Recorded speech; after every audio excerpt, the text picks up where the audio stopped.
Olá, amigos da TV Justiça, já está começando mais uma edição do Direito Sem Fronteiras. O tema de hoje, a situação dos povos indígenas no mundo.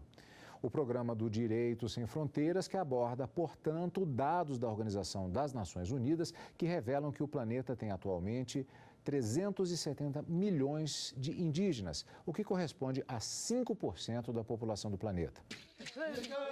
São grupos que sofrem diariamente com a discriminação, a pobreza e a falta de acesso a serviços essenciais ao ser humano. A ausência de assistência à saúde indígena é um dos graves problemas sempre mencionado em relatórios da Organização das Nações Unidas, a ONU. As comunidades indígenas no mundo enfrentam situações provocadas pela falta de informação, além da violação de direitos que é recorrente. É frequente também ter que encarar mudanças que afetam a vida de milhares de comunidades, porque elas não são consultadas, principalmente quando o assunto é a ocupação de territórios.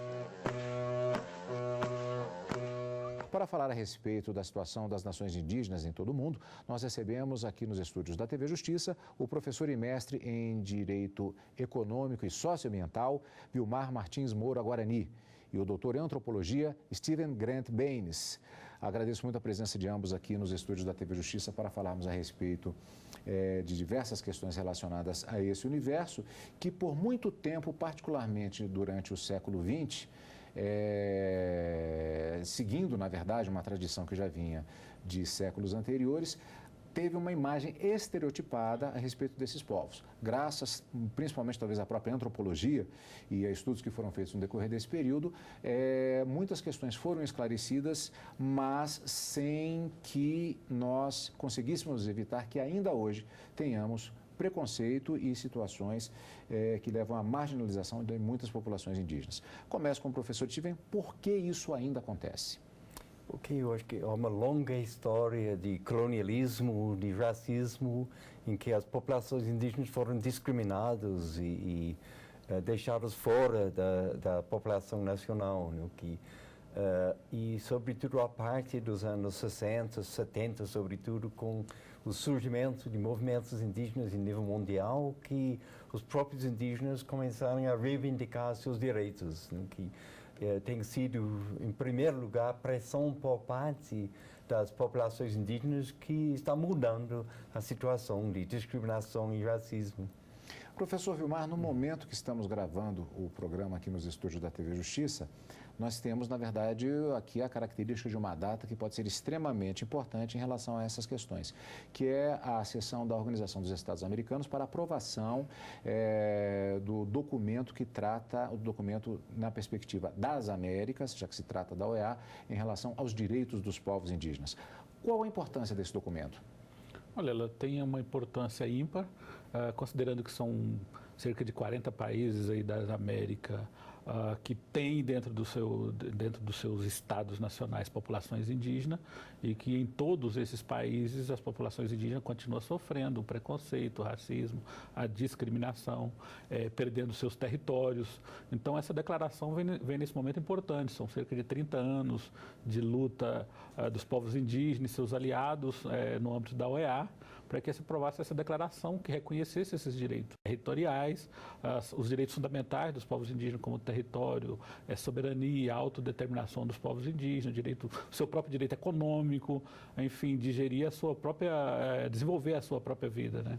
Eu gostaria de aprofundar um pouquinho mais esses pontos, mas antes eu gostaria de perguntar ao professor Steven a respeito do fato de que falamos a respeito de racismo, falamos a respeito de um processo que, de certa maneira, é bastante conhecido, e se a existência de um documento nesse âmbito, se ele é um instrumento que pode ser, sim, significativo na garantia desses direitos, ou existe o risco dele cair no vazio? Eu acho que é um documento muito importante, porque, historicamente, todos os ganhos dos movimentos indígenas no mundo todo têm sido, sobretudo, a partir de legislação internacional, em que povos que, apesar de ter legislação nacional, muitos estados nacionais não têm respeitado os direitos indígenas. Então, os movimentos indígenas em nível internacional têm recorrido à legislação internacional para afirmar seus direitos e pressionar os governos nacionais. Então, uma legislação internacional é de grande importância, como instrumento de luta para os povos indígenas no mundo todo. E quais são os principais pontos desse documento? O doutor já falou de alguns, mas eu gostaria que o senhor reforçasse. Quais são as garantias que são estabelecidas nesse documento? Então, um deles é a própria questão da autodeterminação. Ou seja, os povos indígenas têm direito, a partir dessas declarações, da própria declaração da ONU e também da OEA, de viverem segundo os seus próprios usos, costumes e tradições, da forma da nossa Constituição, né? Ou seja, de outra maneira, eles se tornam totalmente competentes para gerir o seu presente e o seu futuro. Existem alguns povos especificamente, eu vou citar aqui, me corrija se eu estiver errado, os navajos nos Estados Unidos, por exemplo, eles têm uma ampla, uma consistente defesa dos próprios direitos, inclusive como gestores de negócios e até de enriquecimento dentro do sistema capitalista norte-americano. Essa realidade ela é muito variada de acordo com a região do mundo e de acordo com as tribos de que estamos falando? A situação varia muito. Eu sei que no Canadá, por exemplo, tem grupos que têm suas próprias equipes de advogados que defendem seus direitos, como os Mohawk no Canadá e nos Estados Unidos, os Cree e vários outros povos, que também há muitas diferenças dependendo da situação de cada país, que alguns países são considerados países ricos, outros são países em situações muito mais difíceis economicamente, com enormes desigualdades, como o Brasil, onde a maioria das populações indígenas vivem em extrema pobreza. Mas mesmo nos países mais ricos, como o Canadá e a Austrália, há uma porcentagem grande de indígenas que vivem em condições de extrema pobreza. É como se fosse o terceiro mundo dentro do primeiro mundo. No caso dos povos indígenas. Como lidar com essas diferenciações de situação e de vulnerabilidade frente aos direitos que, inclusive, estão sendo defendidos a partir desse documento do OEA? Isso é uma responsabilidade do Estado, da sociedade? Como o direito vê essa questão? Olha, essa é outra questão importante dentro da declaração. É quando ela reconhece essa diversidade que o Dr. Burns acaba de falar, Dr. Steven, né? Sobre essa diversidade. Ou seja, a declaração chama de povos indígenas. Durante muito tempo, até séculos, chamava esses primeiros povos de índios, né? No caso brasileiro, ou aborígenes, enfim. Hoje não, são povos indígenas, significa que há centenas de povos diferenciados vivendo dentro de uma realidade também totalmente diferente, complexa, e o Estado ou os Estados nacionais é necessário eles saber dessa diferença, porque sabendo é que eles poderão adotar política, mecanismo próprio para atender cada uma dessa diversidade, não colocar todo mundo dentro do mesmo conceito e aplicar uma mesma medida política e econômica que não vai funcionar. Então é necessário realmente uma atenção, tratar cada povo indígena realmente como um povo específico, determinado e com uma relação com o próprio Estado totalmente diferenciada das outras. Isso está previsto. Eu vou até fazer uma comparação, gostaria que o doutor Tive na sequência também nos confirmasse. Por exemplo, se considerarmos algumas tribos brasileiras, dentre as várias que nós temos aqui, na região de Raposa, Serra do Sol, por exemplo, e considerarmos os aborígenes australianos ou os índios norte-americanos. São situações muito diferenciadas que têm de ser levadas em consideração. Exatamente, essas diferenças são regionais, internacional ou até mundial mesmo, de um povo para o outro. E dentro de um mesmo território também. Quando fala no caso brasileiro, quando fala, por exemplo, dos Guarani ou do Chavante, Carajá, são realidades totalmente diferenciadas. Que a única coisa que liga realmente é essa historicidade, ou seja, estava aqui antes da chegada de Colombo, né, nas Américas, e também esse fato da colonização que acaba considerando todos como iguais, né? Aí vem o preconceito e o racismo que atinge a toda essa população. Mas fora isso, cada um, tanto que tem alguns profissionais indígenas hoje que falam que eu não sou índio, eu sou Carajá, eu sou Guarani, eu sou... Enfim, isso no mundo inteiro, os povos indígenas também se auto-identificam dessa maneira. Os povos indígenas são diferentes entre si, mas o preconceito, ele é igual? Eu acredito que sim. O racismo é generalizado contra as minorias no mundo todo, que não só os povos indígenas das Américas, mas em outros continentes, em países como a Índia, em países do Oriente Médio. As minorias étnicas são as populações mais discriminadas e que sofrem um racismo muito forte, não? Porque isso é uma questão geral no mundo. No caso de um ponto específico que o Dr. Vilmar nos falou a respeito, daqui a pouco vamos voltar também do ponto de vista legal, a questão territorial. Aqui no Brasil, inclusive, nós vimos o grande debate que acontece ainda, na verdade, em relação à demarcação de terras indígenas, inclusive com pessoas que são contra, pessoas a favor, e a decisão, algumas das mais importantes, passaram exatamente aqui pelo Supremo Tribunal Federal. Essa questão da territorialidade é um elemento comum também, apesar dessa variação cultural entre os povos? É um elemento comum, sim, que uma questão fundamental para os povos indígenas é a garantia das suas terras em qualquer país do mundo. No caso daqueles povos, por exemplo, e tanto pode ser nos Estados Unidos, quanto na Austrália, como mesmo no Brasil, houve processos autênticos, processos de êxodo e de expulsão de muitas comunidades das suas terras originais. Esse é um processo significativo do ponto de vista cultural e da própria existência de muitas dessas etnias? Certamente, e uma questão ao longo de 500 anos, mais de 500 anos de colonização no Brasil, muitos dos povos indígenas foram deslocados das terras originais, obviamente. Também no Canadá, nos Estados Unidos, na Austrália, em Nova Zelândia, outros países têm histórias parecidas, de deslocamentos, massacres, escravização, que obviamente mudou muito as culturas, não? Mas eles continuam mantendo suas culturas como povos específicos indígenas, não? Apesar da longa história de colonização, apesar de todas as modificações que passaram ao longo dos séculos, não? Que mantêm suas identidades como povos indígenas distintos das populações nacionais. Outros dispositivos em outros países também e diplomas internacionais têm a mesma visão sobre essa questão? Tem, e nesse caso podemos citar a Declaração das Nações Unidas sobre o Direito dos Povos Indígenas, que, como o senhor já falou no início, ela se aplica a 370 milhões de pessoas no mundo, né? Então, nesse dispositivo internacional, a Declaração da ONU, ela tem exatamente essa visão plural, essa visão diversa e essa visão de que talvez o maior problema hoje no mundo para os indígenas, enfrentado ainda hoje, é a questão da territorialidade mesmo.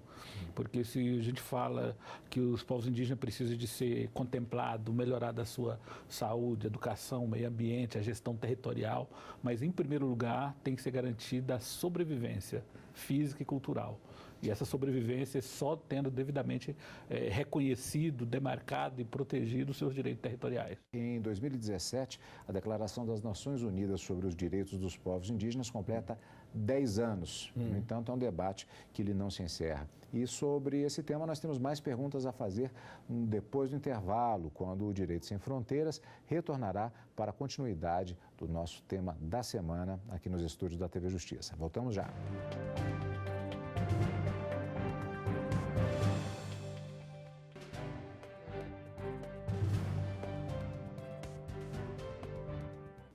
O Direito Sem Fronteiras está de volta, discutindo a situação dos povos indígenas no mundo. Nossos convidados são o professor de Direito Vilmar Martins Moura Guarani e o antropólogo Steven Baines. Agradeço mais uma vez a participação aqui no nosso programa, agora para este segundo bloco, no qual eu gostaria de começar perguntando a respeito do fato que eu citei no final do bloco anterior, de que a Declaração das Nações Unidas sobre os Direitos dos Povos Indígenas completa agora, em 2017, 10 anos. Falamos a respeito do que é fundamental no documento em aprovação na Organização dos Estados Americanos e em relação a esse documento que já tem 10 anos. Ele se mantém atual? É preciso uma atualização? Como é a análise que podemos fazer a respeito da perspectiva do direito em relação a esse documento? Então, eu entendo que ele continua sendo atual, o que precisa é efetividade. Então, é necessário que os países nacionalizem, na verdade, né, esse direito internacional garantido porque nele, além desse direito que nós falamos agora há pouco, territorial, direito à autodeterminação, ele também traz uma questão importante, que é o direito de consulta dos povos indígenas. Então, todas as vezes que for adotar política, em medidas administrativas, enfim, que venha impactar terras indígenas, como construções, seja de hidrelétrica, hidrovia, exploração de recursos naturais, os povos indígenas, diz a declaração, deve ser devidamente consultado. E essa consulta tem que ser uma consulta de boa fé. Significa dizer que os índios têm que ser informados, saber do impacto que vai trazer essa medida e ter o poder de dizer se aceita, se não aceita e em quais condições aceita. Infelizmente, nós temos estamos tendo ataque a esses direitos conquistados dos anos 80 para cá. Quer dizer, houve uma evolução no direito, o direito realmente protege hoje, mas há forças contrárias, não somente no Brasil, no mundo inteiro, lutando justamente pelo contrário dessas previsões nos instrumentos internacionais. Falta vontade política também de alguns estados nacionais na implementação desses direitos? Não, certamente, falta vontade política, porque há uma clara contradição entre interesses desenvolvimentistas, né, de mineração, agronegócio, hidrelétricas e o respeito aos direitos dos povos indígenas. A Organização dos Estados Americanos também ela é conhecida, até do público brasileiro, por conta da possibilidade de se apelar junto a ela quando diversas questões, inclusive de direitos humanos, não são cumpridas pelos países da América. O Brasil já foi, inclusive, interpelado por conta de situações particularmente de direitos humanos em situações anteriores. Esse dispositivo agora em aprovação pela OEA em relação aos direitos dos povos indígenas americanos pode significar que a OEA se torne uma instância de apelação em caso de não cumprimento por estados nacionais, inclusive o Brasil, daqueles elementos que estão previstos nesse dispositivo? Pode sim, vai ficar mais claro isso. Na verdade, já teve demandas perante os Estados americanos, a Comissão Interamericana de Direitos Humanos, em caso de violações de direitos humanos nas Américas, inclusive no Brasil. Mas mesmo antes dessa declaração aprovada, utilizava dos instrumentos já internacionais que nós temos, aprovado desde 1966, 1996 também, que trata, né, dos pactos aí de direitos políticos, econômicos e sociais, já se aplicava aos povos indígenas. Saindo um pouquinho do âmbito da Organização dos Estados Americanos, indo para a Organização das Nações Unidas, que fez um alerta sobre a importância de os povos indígenas participarem das discussões e dos objetivos de desenvolvimento sustentável, algo inclusive que culturalmente é muito propalado no sentido de que por lidarem, por ter todos esses povos terem uma ligação direta com a terra, têm conhecimento de causa para falar a respeito do tema. Por que essa preocupação da Organização das Nações Unidas especificamente com a participação desses povos? Os povos indígenas precisam de viver e sobreviver desse próprio recursos que tem em seus territórios. E é sabido, acredito que até a antropologia concorda com isso, né? Que os povos indígenas se relacionam com o seu meio ambiente, usando, extraindo o necessário, mas ao mesmo tempo conservando. Então, não há que se falar em desenvolvimento sustentável pela humanidade, na verdade, se não aprender com os povos indígenas. Porque os povos indígenas, desde sempre, têm usufruído desse meio ambiente, mas de uma forma sustentável. E quando a gente fala que esse ambiente, esse desenvolvimento sustentável, significa isso mesmo, é utilizar dos recursos existentes, mas de uma forma que o impacto negativo dessa exploração venha a ser o menor possível. Porque, afinal de contas, e os povos indígenas já sabem disso também, desde sempre, que nós temos que deixar um planeta, né, pronto, não só para essa geração atual, mas para gerações futuras também. Então é necessário ter um planeta sadio, né? Então esse é o desenvolvimento sustentável que os povos, esses 370 milhões, os que vivem em seus territórios, têm conseguido historicamente viver de forma a usufruir melhor desse planeta que nós vivemos. Concorda, professor Stephen? Concordo absolutamente.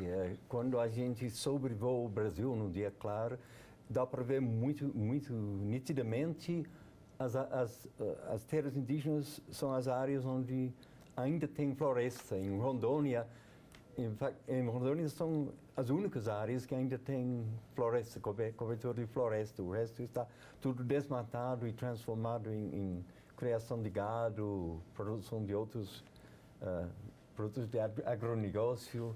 No Xingu também, o Parque do Xingu fica como um mapa do avião. A gente vê exatamente os limites, não? Porque as fazendas chegaram até os limites. Não? A questão da imputabilidade. Temos, inclusive, na Constituição e no Estatuto do Índio, temos temas que garantem justamente essa proteção. A previsão, por exemplo, no artigo 57, será tolerada a aplicação pelos grupos tribais de acordo com as instituições próprias de sanções penais ou disciplinares contra seus membros, desde que não revistam caráter cruel ou infamante, proibida, em qualquer caso, a pena de morte. O estatuto, chamado Estatuto do Índio, já tinha essa previsão desse tratamento diferenciado, mas não existe no Brasil, mesmo desde a época desse estatuto, nem no nosso código da década de 40, o Código Penal, essa inimputabilidade, como muitas pessoas entendem, falam e até discriminam muitos índios, falando que são inimputáveis. Essa questão é bastante interessante, porque há uma verdadeira cultura nesse sentido, é algo que é muito repetido comumente, essa questão. Eu digo desconhecido porque eu já tive a oportunidade de estudar uma pesquisa no Mato Grosso do Sul e também já produzi pesquisa nos estados do sul do país, onde verifiquei, e isso já tem mais de 10 anos, que tinha cerca de 600 índios presos.